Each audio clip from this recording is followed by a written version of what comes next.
call, sir? Yes, please down. With a great applause, a big round of applause, welcoming our chief guest.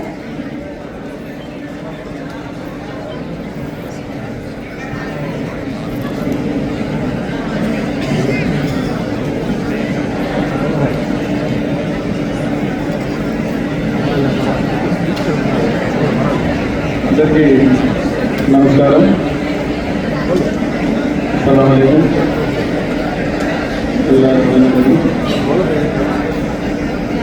मौजूद ख़वातीन और हज़रात,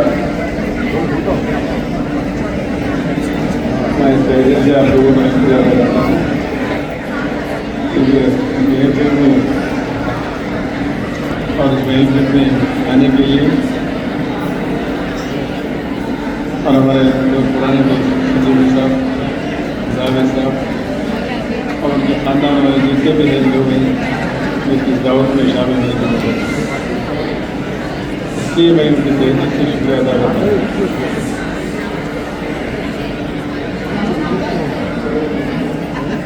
गौरवनीय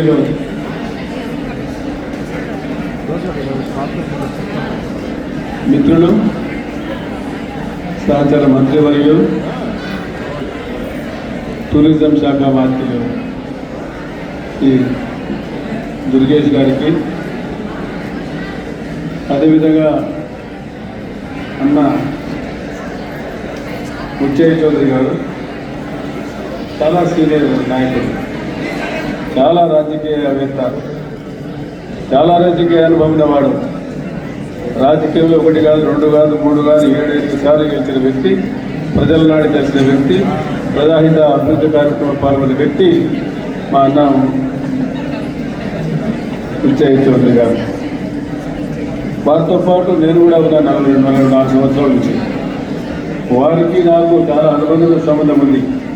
ఓ తల్లికి పుట్టకపోయినా అంత ఆప్యాయత అభిమానంగా ఉండేది. అది ముచ్చయ్య చౌదరి గారు 25 సంవత్సరాల క్రితం, అంటే ఇప్పుడు కాదు, దాదాపుగా 2000 అనుకున్న బహుశా ఈ ఇన్స్టిట్యూట్ ఫౌండేషన్ కోసం మిత్రుడు సిద్దికి గారు నా దగ్గర రావడం జరిగింది. సిద్దికి గారు జాగ్రత్త చిన్నపిల్లవాడప్పుడు సిద్దికి గారు నా దగ్గరకు వచ్చి మేము టెక్నికల్ ఇన్స్టిట్యూట్ ఇక్కడ ఏర్పాటు చేస్తున్నాం, దానికి సంఖ్య పుణ్యాలు అంటే ఫౌండేషన్ ఇక్కడ రావాలని చెప్పి నన్ను ఆహ్వానించడం జరిగింది.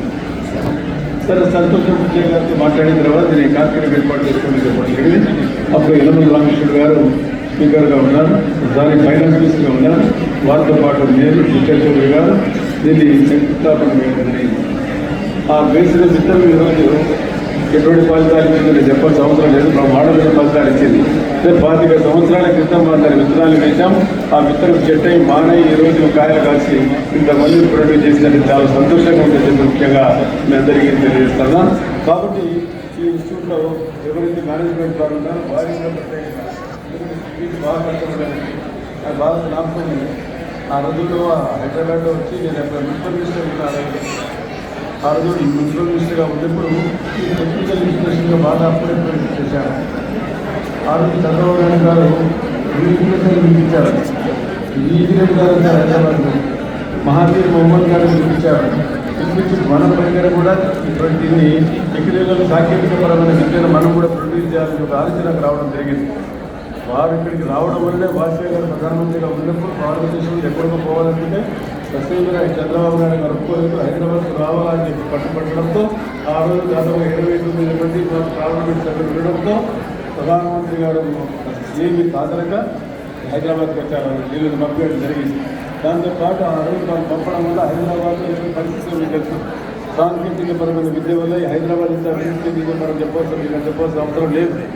అదేవిధంగా 25 సంవత్సరాల క్రితం ఎక్కడైతే ఇక్కడ ఫౌండేషన్ చేశామో ముచ్చయ్య చౌదరి గారు కూడా నన్ను అడగడం జరిగింది. ఎక్కడ కూడా హైదరాబాద్ రాజ్యమండ్రిలో చాలా పేదవారు ఉన్నారు, వారి పేదవారికి కూడా సాంకేతికమైన విద్యను ప్రసాదించాల్సిన అవసరం ఉందని అడగడం జరిగింది. ఏం చేద్దామని కంప్యూటర్ టెక్నాలజీ ఏర్పాటు చేయాలన్నారు. దానికోసము కంప్యూటర్ సెంటర్స్ కాబట్టి ఇక్కడ కంప్యూటర్ సెంటర్స్ ఏర్పాటు చేశారు. ఈ పెద్ద ఎందుకంటే పేదల దగ్గర డబ్బు లేదు, కనీసం 10,000 ఇవ్వకపోతే వాళ్ళు నేర్చుకోలేదు. కాబట్టి ఉచితంగా కంప్యూటర్ సెంటర్ ఏర్పాటు చేశారు. రాజమండ్రి 4 సంవత్సరాల క్రితం ఎప్పుడైతే ఇక్కడ ఫౌండేషన్ చేశామో అదే 12 సంవత్సరాల క్రితం మన మహానాడు వచ్చినప్పుడు చంద్రబాబు నాయుడు గారి దగ్గర ఏర్పాటు చేసి ఇక్కడ సాంకేతిక పరమైన విద్య కోసం అందించడం జరిగింది. ఈరోజు బాలబాలికలు వచ్చారు అదే అంటే మా అన్నని అడిగాడు, అలా మాకు సాంకేతిక పరంగా మెయింటెనెన్స్ బాగా లేదు, మీటింగ్ పడుతుంది, దాన్ని కొత్త భవనం కట్టేయమంటే అప్పటికప్పుడు వాళ్ళు ఎస్సీ గారితో మాట్లాడి ఏర్పాటు చేయడం జరిగింది. నన్ను అడుగుతుంది నీకు కావాలంటే ఇప్పుడు నూతనమైన టెక్నాలజీ వస్తుంది, ఆ టెక్నాలజీ ద్వారా మీకు ఏం కంప్యూటర్స్ కావాలని అడగని వాళ్ళు ఇస్తాను చెప్పారు. మీరు సిస్టమ్స్ ఏమో చెప్పండి, మీరు ఏం విద్య నేర్పిస్తారని చెప్పండి, నా కర్తవ్యం నా బాధ్యత సేవ చేసిన బాధ్యత నాకు ఉంది అని చెప్పి మైనార్టీ సోదరులు వస్తే అన్నమమ్మని నాకు చెప్తే నేను తప్పకుండా మీరు నా వారం రోజుల్లో వాళ్ళకి కంప్యూటర్ సెంటర్స్ ఏం కావాలో వాళ్ళు ఖచ్చితంగా ఇస్తారని చెప్పడం జరిగింది. కాబట్టి పని చేశాం. దానికోసం ఏం పిల్లలు బాగా చదువుకోవాలి, తల్లిదండ్రుల ఆశయాలు ఉన్నాయి. వాళ్ళ తల్లిదండ్రులు ఈరోజు టెక్నాలజీ కోసం బాగా ఏర్పాటు చేశారు. సిద్దికి గారు నేను అదేవిధంగా నా దగ్గరికి వచ్చారు.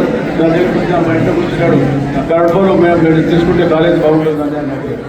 కడపలో మెడికల్ కాలేజ్ తీసుకుంటే బాగుంటుందని అని ఒకటే అడిగారు. తీసుకుంటే బాగుంటుంది కానీ అక్కడ రాజకీయాలుగా ఎక్కువగా బడ్జెట్ ఉంటాయి, రాయలసీమ ప్రాంతంలో పనిచేయాలని చాలా ఇబ్బందికరంగా ఉంటుంది, దాన్ని ఆలోచన చేసుకొని తీసుకో అని చెప్పడం జరిగింది.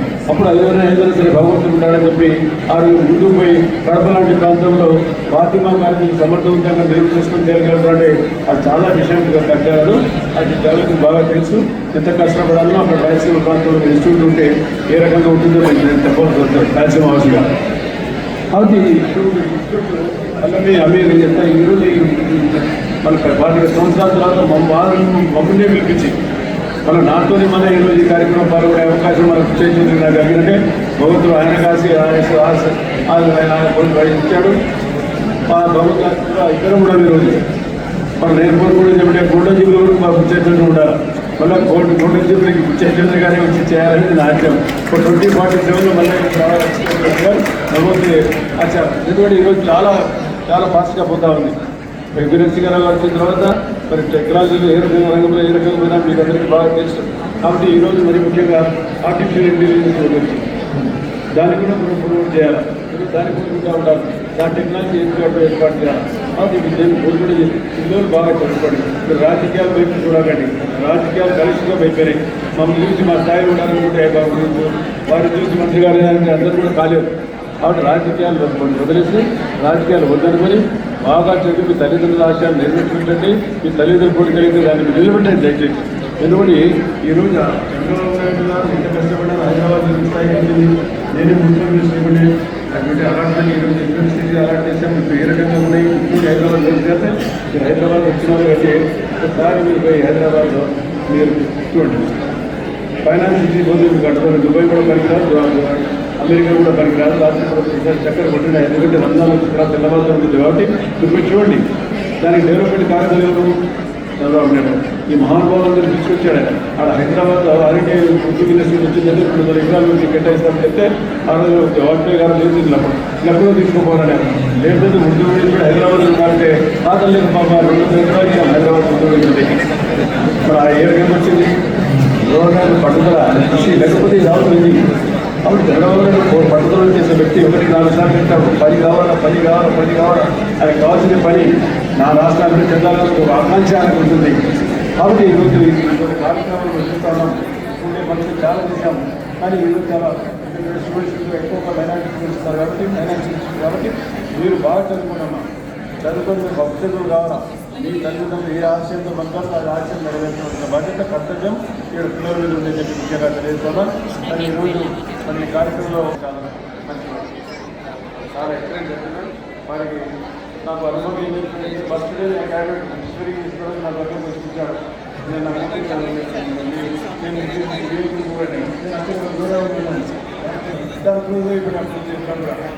కాబట్టి చాలా సంతోషం. ఈరోజు వారికి ఇంకొకటి నష్టాల గురించి అన్నారు వివరాలు తప్పుకుంటాము మరి పాల్గొందామని చెప్పి చెప్పడం జరిగింది. వారు రావడం సంతోషం ఉంది. మరి అన్నం కూర్చొని చెప్పాల్సిన అవసరం లేదు. నిర్భయంగా మాట్లాడేవాడు, ఓన్లీ లెక్కించేవాడు కాదు. వాస్తవాలు చెప్పాలంటే ఆయన తప్పటి వాస్తవాలు చెప్పడం. నేను వాస్తవాలు చెప్పాలి, అన్నాన్ని మాట్లాడాలని ఈ గొడవ ఏది కాదు అని చెప్పి మాట్లాడుతున్నాం. కాబట్టి అటువంటి సర్వీసులు కాబట్టి ఈరోజు స్టేట్ గారు మరి ఇక్కడ కార్యక్రమంలో ఫోన్ చేస్తేనే అలా పర్వాలేదు మనం తీసుకుంటే మనమే ప్రారంభించడం చేశాం. ఈ రోజు చెత్త ఇది మానేది కాబట్టి దాన్ని మనం కాపాడుకోవాల్సిన అవసరం ఉంది చెప్పి వారు అనుకున్నప్పుడు ఇక్కడికి రావడం జరిగిందని చెప్పి కాబట్టి ఈ రోజు ఈ అవకాశం మాకు కలగజేయడం మరి ఈ మేనేజ్మెంట్ పరిస్థితికి దాన్ని వారు చాలా కష్టపడి ఇన్స్టిట్యూట్ తీసుకొచ్చారు. దానికి ఆదర్శంగా చాలా మంది ఇన్స్టిట్యూట్స్ ఇచ్చారు. మైనార్టీ వాళ్ళకు ఆరోగ్య చదవాలి గారు చెప్పి మైనార్టీ ఇంజనీరింగ్ కాలేజ్ కానీ ఎంసీఏ కానీ ఎంబీఏ కానీ అప్పుడు ఎడ్యుకేషన్ మినిస్టర్ గారు చాలా మంది ఇచ్చారు.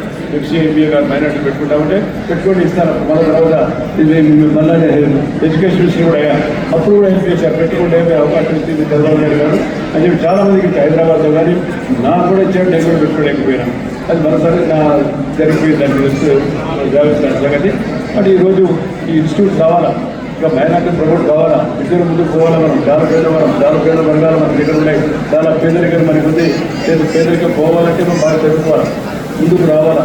చాలా పేదరికం అందరికన్నా వెనుకబడిన వారు మైనార్టీ ముస్లింలు. దాన్ని గమనించి మనం ఉద్యోగం ముందుకు పోవాల్సిన బాధ్యత మన కష్టం ఉంది. ప్రభుత్వం ఆదుకోవడానికి ఉంది. ఈరోజు అన్ని కార్యక్రమాలు ప్రభుత్వం మీకు ఎందుకు ప్రమోట్ చేసింది? మన దగ్గర డబ్బులు ఇదిగా వచ్చాయి కదా, ఫైనాన్స్ మీకు ఇష్టం, మీకు ఏం కావాలో ఇష్టం. ఈరోజు ముఖ్యమంత్రి గారు అడుగుతున్న సిస్టమ్ కాబట్టి నీకు ఇస్తానని చెప్పారు. అలా ఇస్తాను లేటెస్ట్ ఇంజనీరింగ్ టెక్నాలజీలో అది నీకు ఇస్తానని కూడా చెప్పడం జరిగింది. దాంట్లో కూడా పోయి తెచ్చుకోవచ్చు మనకు అవకాశం ఉంటుంది. ప్రభుత్వం విషయం చేసుకుని ప్రభుత్వం ద్వారా తీసుకున్న బాధ్యత జరిగింది. ప్రభుత్వం మనది, మన ప్రభుత్వంగా మనం చేసుకునే సంవత్సరం ఉందని చెప్పి మనకు తెలియజేస్తామా. కాబట్టి ఈరోజు ఈ కార్యక్రమంలో మన ముఖ్యంగా అవకాశం తెలిసిన వారికి మన పార్టీలో మేనేజ్మెంట్ మరి వారందరికీ అందరికీ నేను ధన్యవాదాలు. శుక్రియా, జై హింద్, ఖుదా హాఫిజ్.